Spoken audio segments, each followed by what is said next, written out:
My name is Sadoth Gonzalez, and I'm an oil painter. I typically work in realism, and my work typically focuses on the effects of light.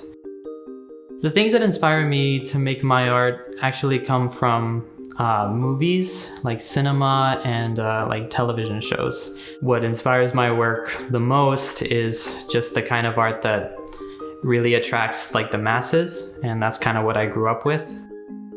When I start a piece, I usually start with an image. I have like huge inspiration folders with all kinds of imagery. It could come from a movie or some kind of photography.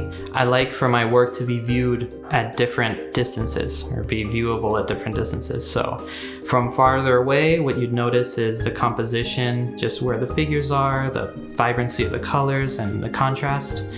That hopefully gets you to come closer. That's when I put really fine details. So I typically start with really big brushes, and then I slowly start to get to some really fine brushes. When I started to make multiple pieces, I started to notice that I'm drawn to certain color palettes.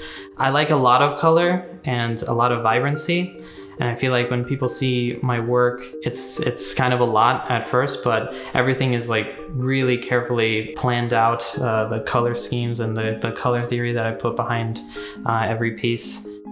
I like that vibrancy and saturation that comes from my work. A lot of people, when they see my work, especially online, they think it's digital.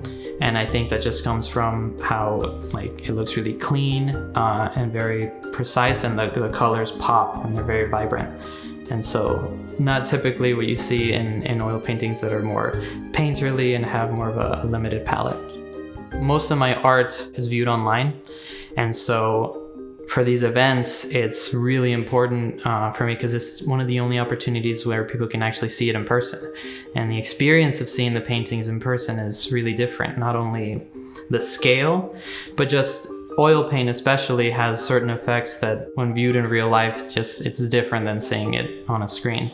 What I hope to do is give the viewer a sense of awe. I want to show them something that maybe they haven't seen before, oil paintings in ways that they don't really expect to see paintings. And I want to impress and even inspire them with my work.